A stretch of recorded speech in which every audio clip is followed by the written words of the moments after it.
अधीश ने एक बार फिर उस लड़की और उसके साथियों की तरफ देखा और फिर सर्पदेव की ओर। सर्पदेव और बाकी दोनों जिस तरह से उन चारों को देख रहे थे, उनकी नजरों में बिल्कुल भी आश्चर्य नहीं था और स्पष्ट था कि ये सब आपस में परिचित हैं। सिर्फ अधीश ही था जिसे कुछ भी पता नहीं था।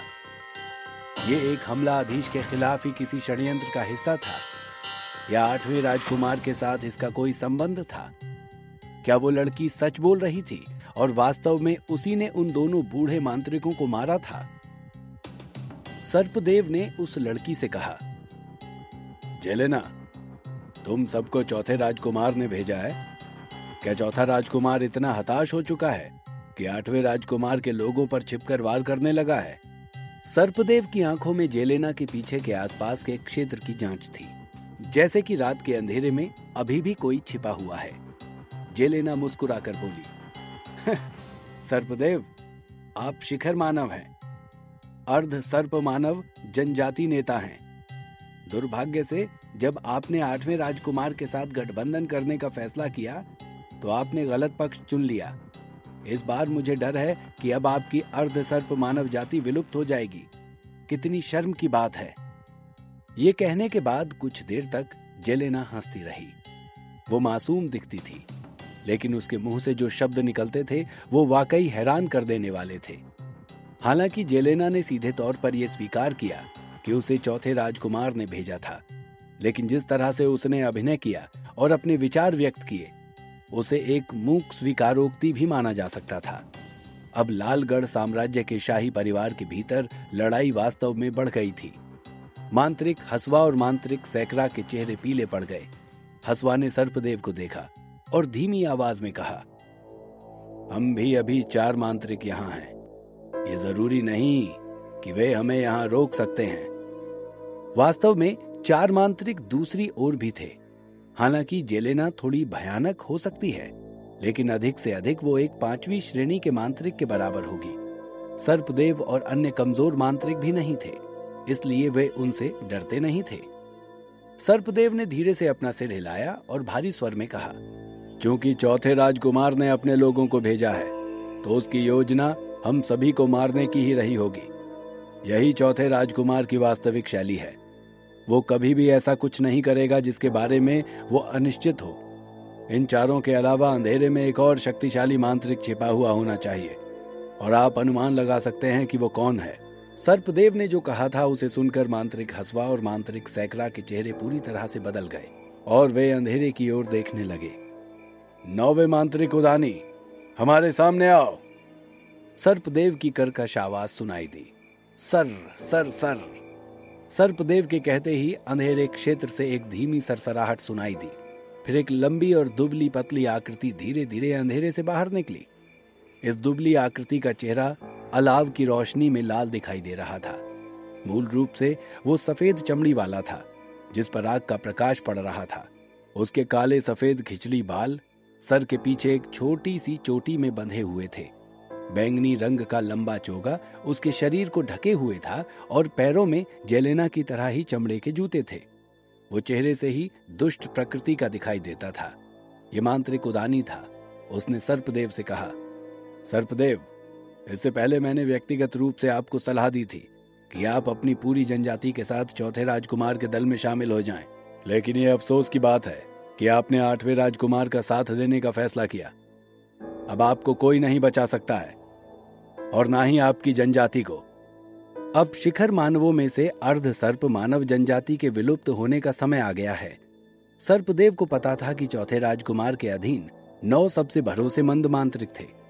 पहले से 9वें स्तर तक हर मांत्रिक अद्वितीय क्षमताओं के साथ शक्तिशाली था। वे सभी अपनी श्रेणी के उत्कृष्ट मांत्रिक थे। मांत्रिक उदानी 9वें स्तर पर थे, असाधारण रूप से शक्तिशाली थे और उन्होंने एक बार 6ठे स्तर के 3 मांत्रिकों को एक साथ हराया था। इस बार जबकि चौथे राजकुमार ने 9वें मांत्रिक उदानी को यहाँ भेजा था, इसका मतलब था कि उसने सर्पदेव और बाकी लोगों को मारने का मन बना लिया था। सर्पदेव क्रोध से लाल हो गया और बुदबुदाया, उदानी, क्या चौथा राजकुमार वास्तव में 8वें राजकुमार पर हमला करने की योजना बना रहा है? उदानी ने अपनी ठंडी लेकिन क्रूर आवाज में कहा। तुम तो बिल्कुल मूर्ख हो सर्पदेव, तभी ऐसी बातें कर रहे हो। चौथे राजकुमार किसी पर हमला नहीं करना चाहते, लेकिन जिस तरह आठवें राजकुमार अपनी सेना का विस्तार कर रहा है, उसे रोकना भी जरूरी है। तुम मुट्ठी भर 5वीं श्रेणी के मांत्रिक मिलकर क्या कर लोगे? और तुम्हारे साथी शिखर मानव तुमसे नाराज हैं। तुमने गलत पक्ष चुनकर अपनी जान भी खतरे में डाल दी है, इसलिए तुम सबको रास्ते से हटाना जरूरी हो गया है। 9वें मांत्रिक उदानी की आंखों में एक ठंडी रोशनी चमक उठी।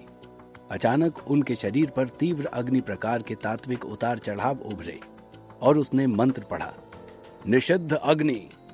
अंधेरी रात के बीच आग का एक बादल उग्र रूप से उठा। ऐसा लग रहा था कि यह जलता हुआ बादल आकाश से गिरा है, लेकिन ये दिन के उजाले की तरह एक चकाचौंध करने वाली रोशनी के साथ आसपास को रोशन कर रहा था।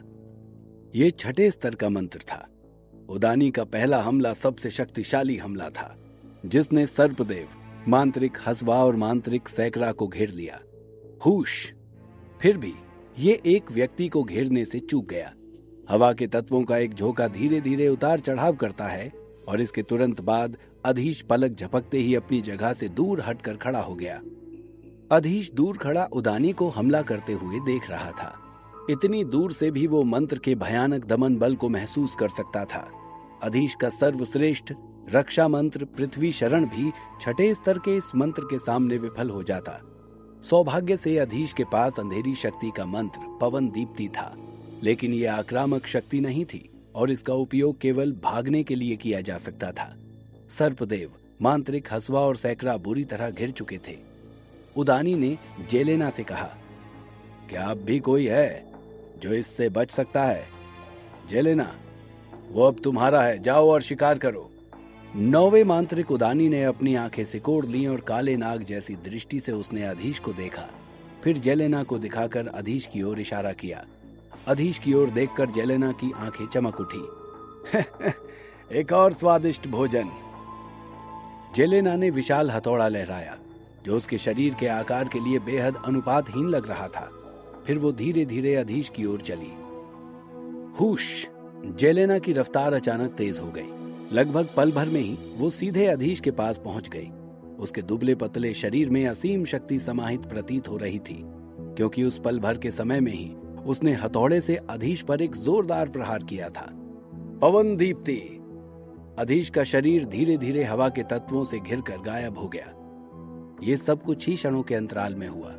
फिर उसकी आकृति दूसरी तरफ फिर से प्रकट हुई और उसकी ठंडी दृष्टि जेलेना पर उतरी।